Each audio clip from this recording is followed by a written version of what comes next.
e vamos à reflexão bíblica, a palavra de Deus, a palavra que tem poder, que está chegando agora no seu lar, no hospital onde você está, no seu trabalho. A mão grande do Senhor está sobre a sua vida e também no seu carro, no seu quarto, em casa, na sua sala. Que Deus abençoe. Vamos ler juntos, segundo Crônicas, segundo livro das Crônicas dos Reis de Israel, segundo Crônicas, no capítulo 15. Vamos estar lendo a palavra do Senhor. Então veio o Espírito de Deus sobre Azarias, filho de Obed, e saiu ao encontro de Asa e disse-lhe: ouve-me, Asa, e todo o Judá e Benjamim. O Senhor está conosco enquanto o Senhor está convosco, enquanto vós estás com ele. E se o buscardes, o achareis. Porém, se o deixardes, vos deixará. Israel esteve por muitos dias sem o verdadeiro Deus e sem sacerdote que o ensinasse e sem lei. Mas, quando na sua angústia se convertia ao Senhor, Deus de Israel, e o buscava, o achava.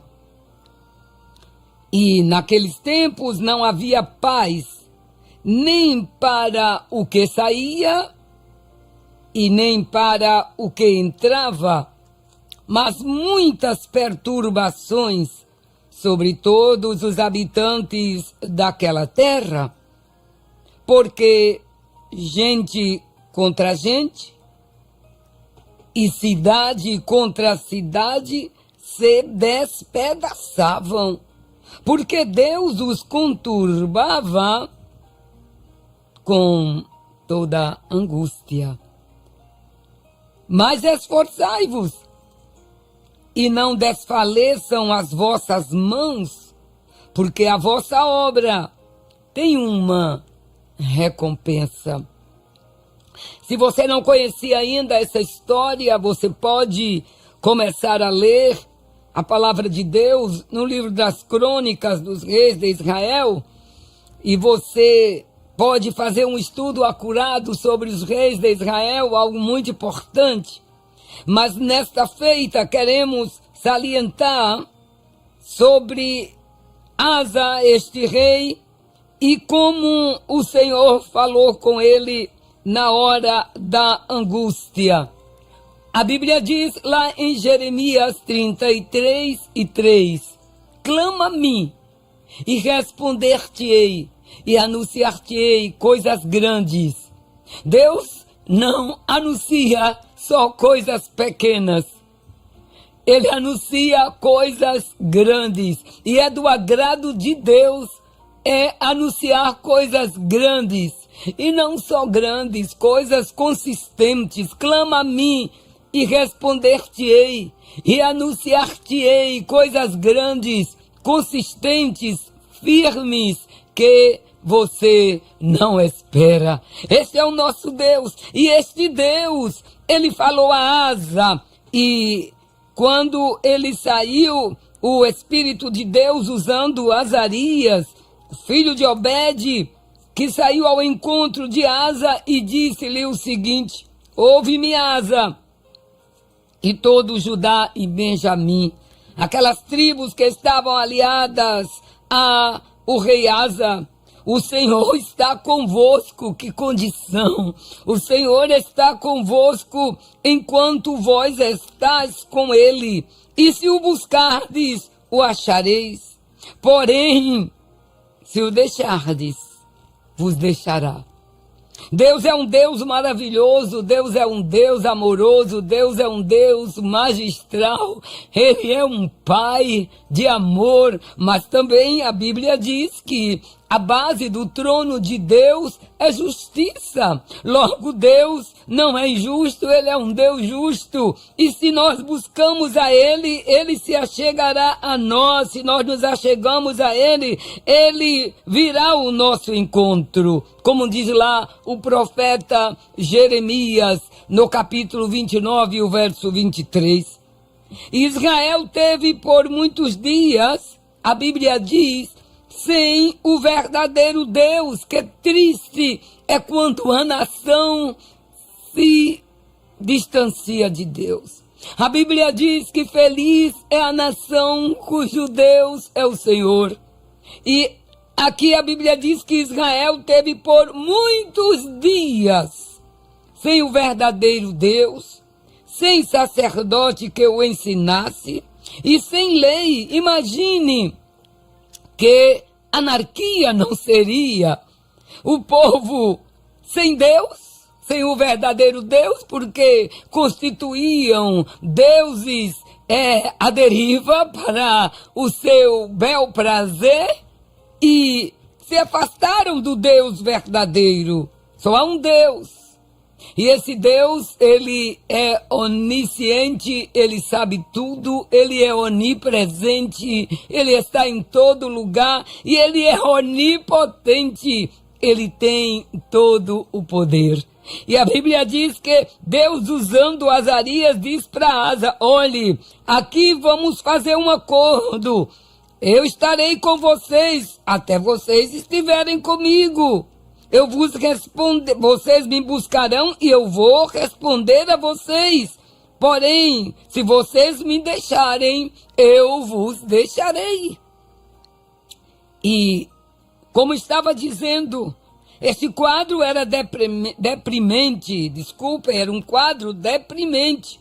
Era um quadro que trazia angústia, porque quando nos separamos de Deus, nos afastamos dele, diga-se de passagem, aquelas pessoas que podem até estarem nos ouvindo e que se afastaram do Senhor, não tem paz, não tem tranquilidade. O próprio Deus põe uma inquietação, porque alguém já disse de maneira magistral que nós temos um vazio dentro de nós e esse vazio é do tamanho de Deus. Então, quando tiramos Deus de dentro de nós ou nos afastamos dele, então sentimos esta falta e a preenchemos com outras coisas. Aí está o problema do povo. E a Bíblia diz que o povo se afastou de Deus em primeiro lugar. Segundo, não tinha sacerdote que os ensinasse.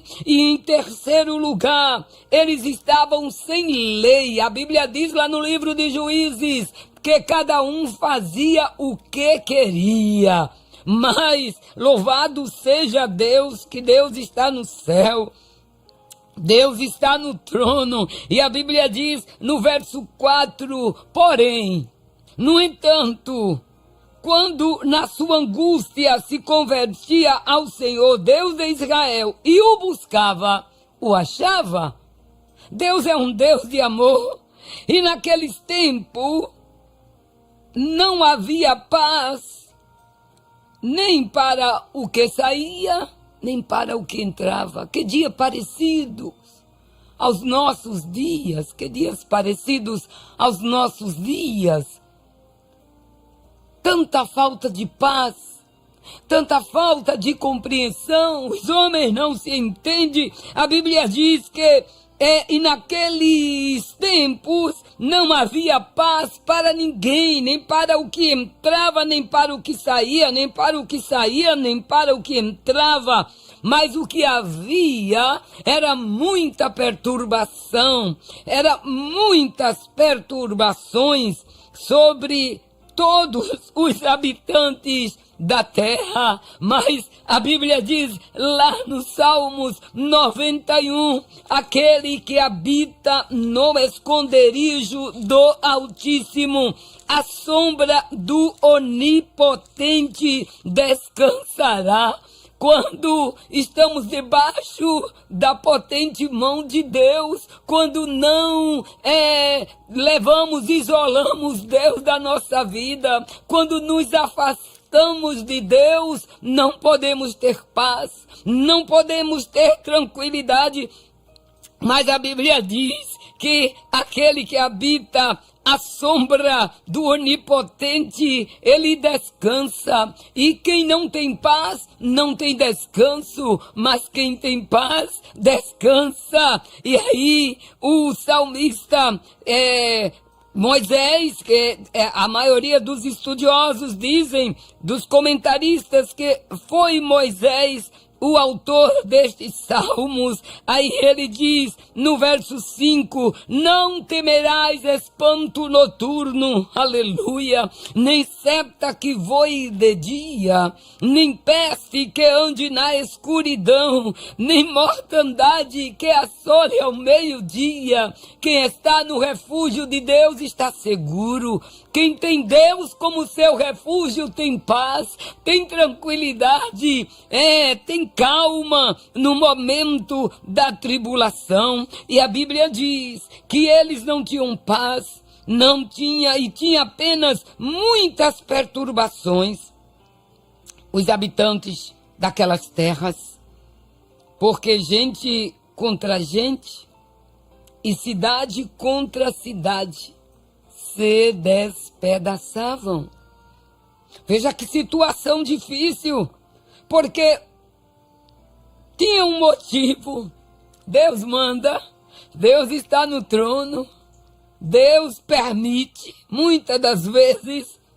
E a Bíblia diz que era assim, eles se despedaçavam, porque Deus os conturbara com toda a angústia. Deus permitia aquele quadro.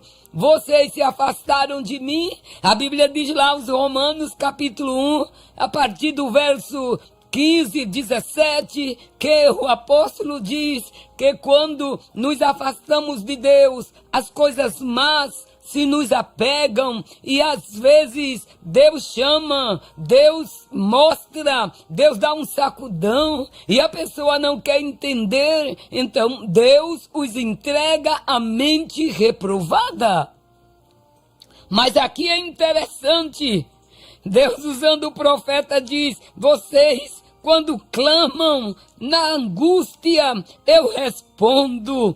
E disse o homem de Deus, Azarias, dizendo àquele rei, é assim o quadro de vocês? É um quadro deprimente, é um quadro aflitivo, é um quadro de incompreensão, ninguém compreende ninguém, é um quadro de depravação, é um quadro de mentiras, a mentira prevalece, mas esforçai-vos e não desfaleçam as vossas mãos, porque a vossa obra tem uma recompensa.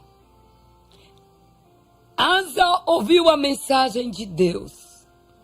Queira Deus que nesta manhã abramos nossos ouvidos para ouvir o que Deus quer de nós.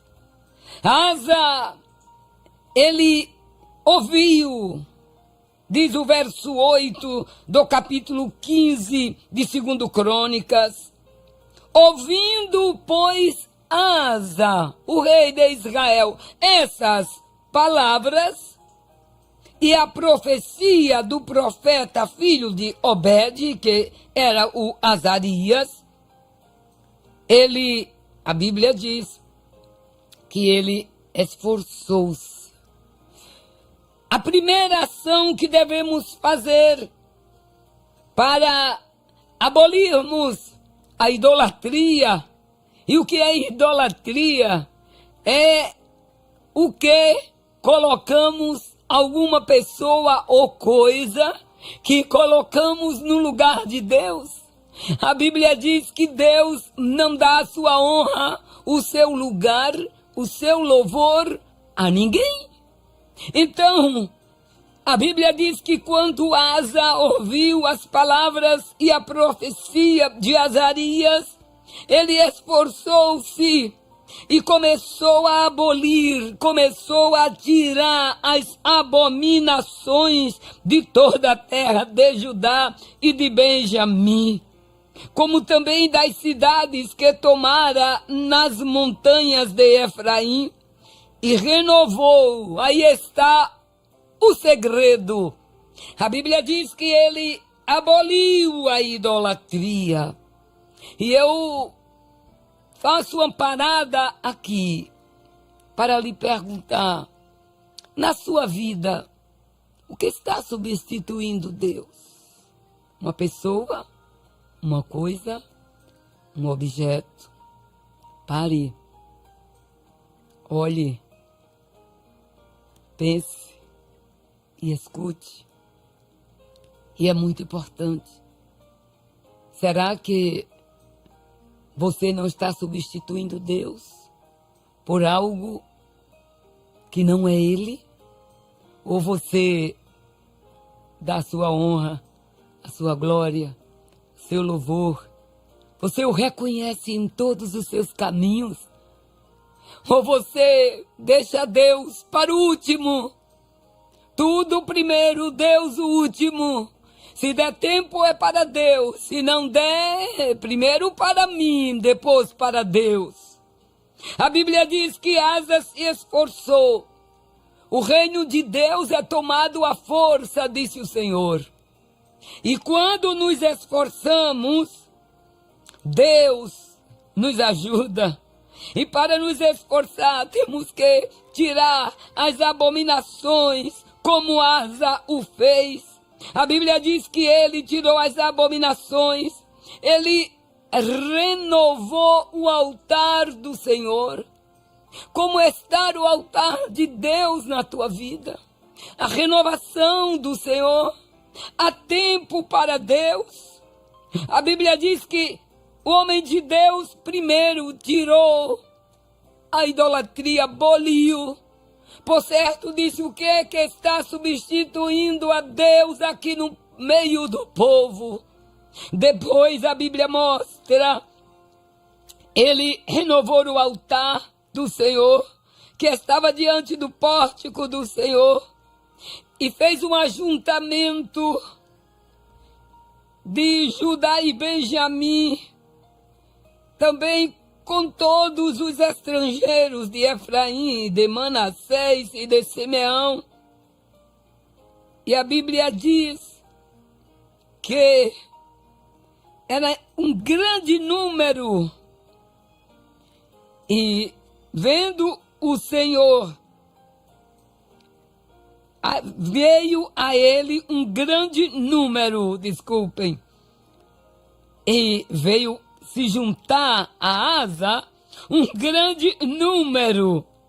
E a Bíblia diz, porque eles viram, ou o grande grupo viu, que o Senhor, seu Deus, era com ele. Quando Deus é com você, você atrai pessoas a si, não para a sua glória, não para a sua exaltação, mas para a glória do nome de Deus. A Bíblia diz que é um grande número, vendo que o Senhor era com Asa, vieram a ele e ajuntaram-se em Jerusalém no 3º mês, no ano 10º do reinado de Asa.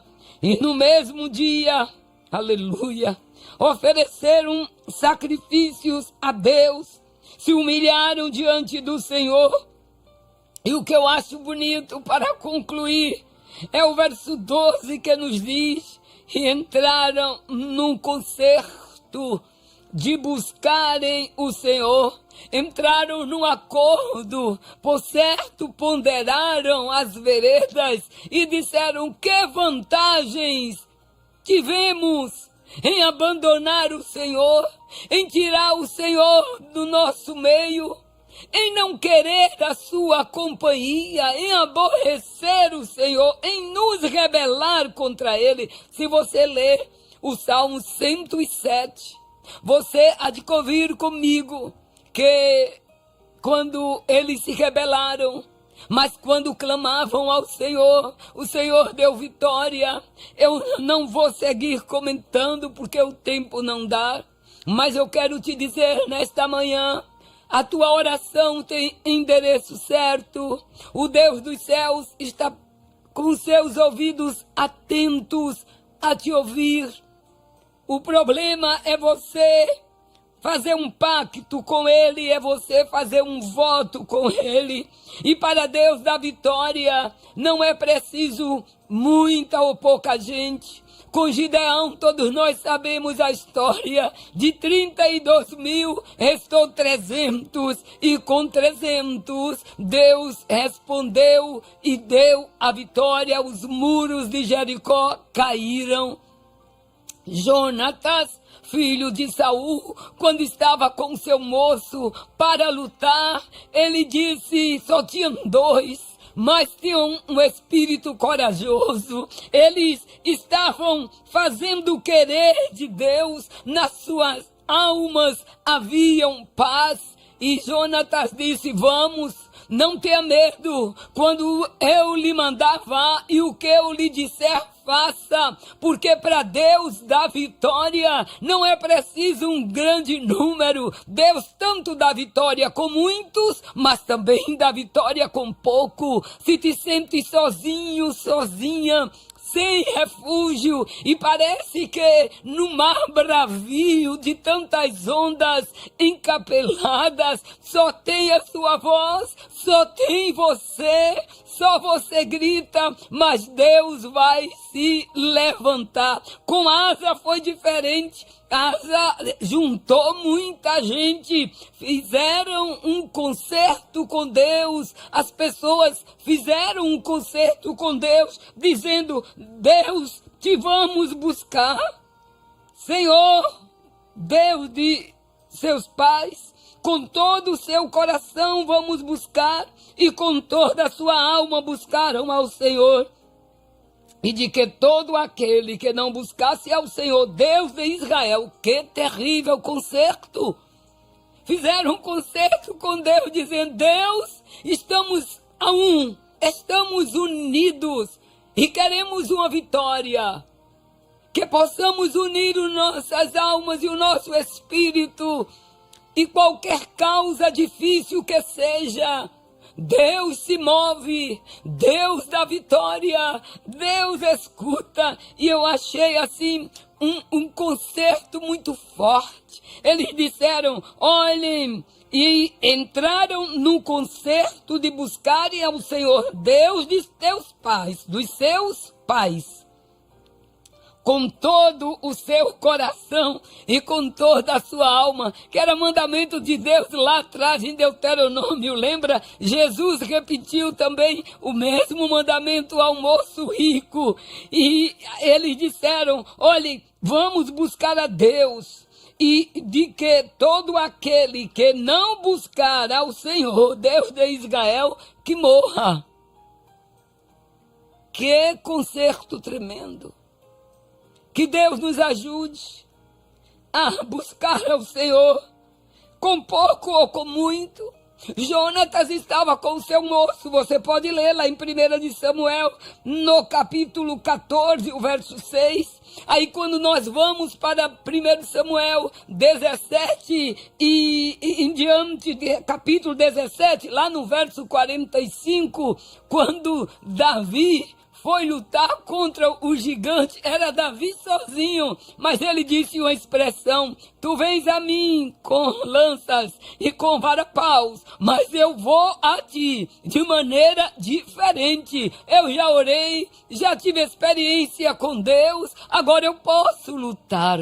Eu vou a ti em nome do Senhor dos Exércitos. E a pedra, a pequena pedra, foi certeira para matar o gigante.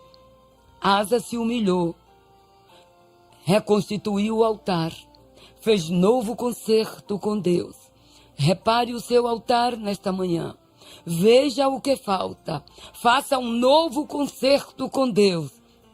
Seguramente acontecerá com você o que aconteceu com o rei Asa. Deus vai mover céu e terra, e a vitória será tua. Amém.